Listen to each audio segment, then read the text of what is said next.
go rapid fire weigh-ins here on the recent transaction we've seen in the NBA. A lot going on in the NBA over this past week. First of all, we'll talk quickly about Jamal Crawford to the Portland Trail Blazers.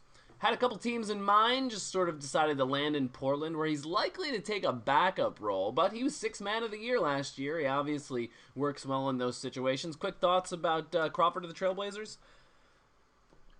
It's a short-term deal, and I think it's a good one. 2 years, he's blossomed into 2-year deal. He's blossomed into a really solid player. I mean, he hit that point in the last year and a half, 2 years, where I think, it was either step up or maybe be out of the league, to be honest with you. We all know he can score, but there's a lot of guys that are not in the NBA right now that can flat out score, but they're not in the NBA because they don't do the other things. But I saw an improvement with him last year in his defense.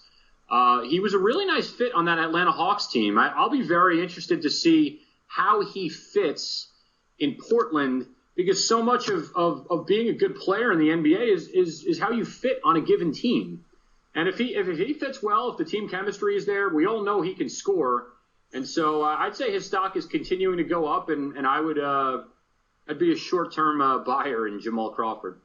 Yeah, he's probably going to be the sixth man there. He's going to play behind Wesley Matthews, who's a 16.3 rebound, 2 assist guy, which is almost identical to Crawford's numbers last year coming off the bench. So it gives Portland some depth there that they lost when Brandon Roy retired.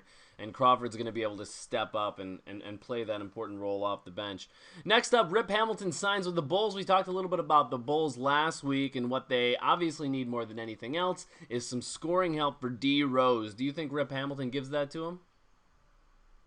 I do. He's at this point in his career, he's more of a jump shooter, just kind of a set guy. He's probably not going to be doing as much off the dribble because he's lost a step. In terms of quickness. I mean, he's got a lot of miles on him at this point in his career, been in the league for a while. I think it's a great move.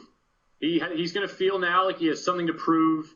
He's on a winning team, and they need a guy that can hit shots. Derrick Rose makes a lot happen, and I think you're going to see Hamilton have a bounce back year and be able to consistently hit that 20-foot jumper that they'll need from their shooting guard spot. And the Bulls did waive Keith Bogans, so Hamilton's just going to come on in, and we'll see where Bogans ends up. It's disappointing for Bogans, obviously. He got pulled off the court before the first practice, just saying, we may not pick up your options. Tough for him, but he'll land somewhere.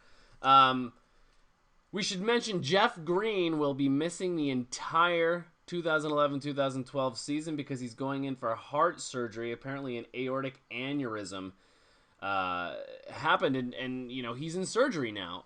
So he's going to miss the entire season. He says he's going to be back next season, and that 1 year, $9 million huge contract he just signed with Boston is voided now, actually. So they'll get that money back, but more importantly, they recognize this early, so hopefully Green will be okay. It's disappointing for him, and it hurts the team a bit, but at least it's getting taken care of early, and it didn't turn into something bigger, because it sounds pretty serious.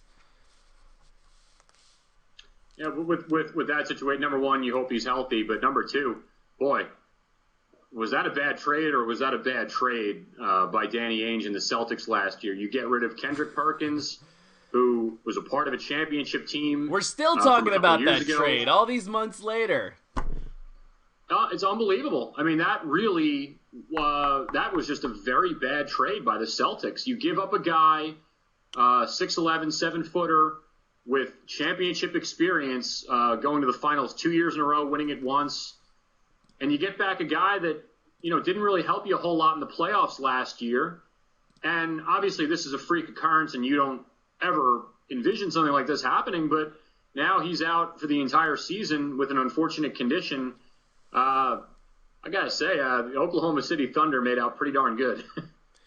Yeah, and they're one of the best teams in the West. I've been a buyer on them for a while. I thought they had an outside chance at the finals last year, and they almost got there, and that's as young as they were and untested as they were. So watch out for them this season. And Perk will be better there this year. I mean, he was all right there in the playoffs. He didn't really have much time to gel with everybody. I think he was surprised at the move and not necessarily super happy about it.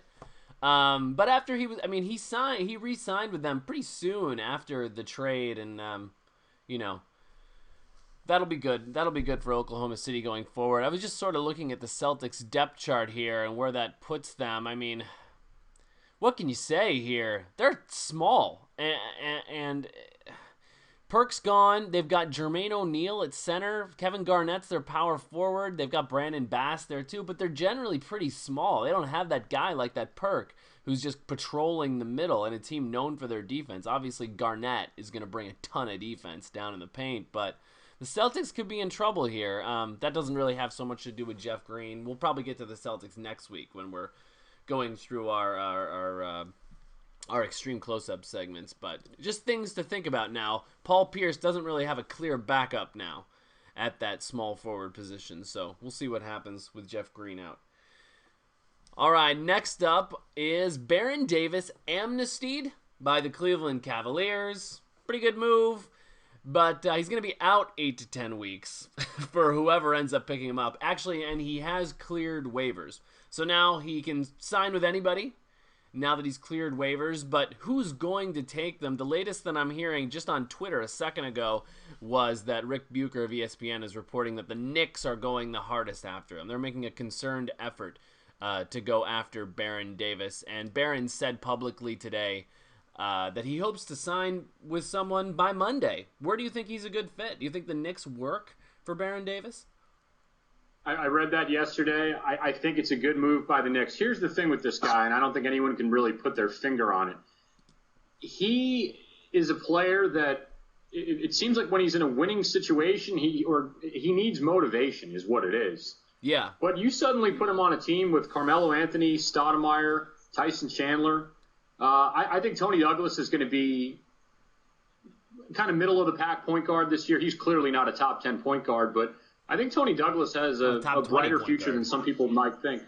What's that? He's not a top 20, top 25 point guard. I mean, he's, He could grow into that. I mean, at this point, he's now, great. He's great. He's kind of like not a true point guard is the thing. He's kind of a score first kind of. I mean, I watched him play today before I came over to do this preseason game. He looks good, but he doesn't have that leadership, and he's not sort of a swish and dish kind of guy. But anyway, go ahead with Davis. I think you're right because there's that thing when, Baron Davis is lazy. I mean, that's kind of what you think about when you think about him, which is, terrible thing to say, right? But it's kind of true.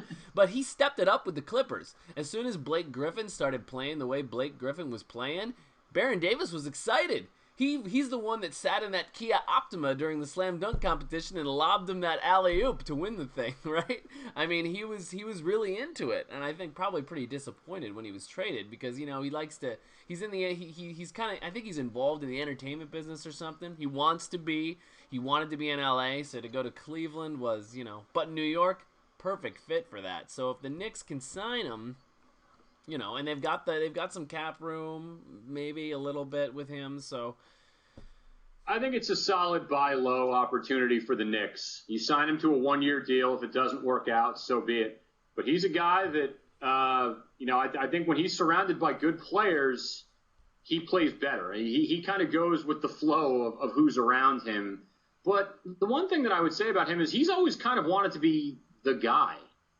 And I think that if he can understand that at this point in his career, number one, he's not going to be the guy on that team, as we all know Carmelo Anthony is. And number two, he doesn't have to be that guy, but he can absolutely knock down some big shots from the perimeter.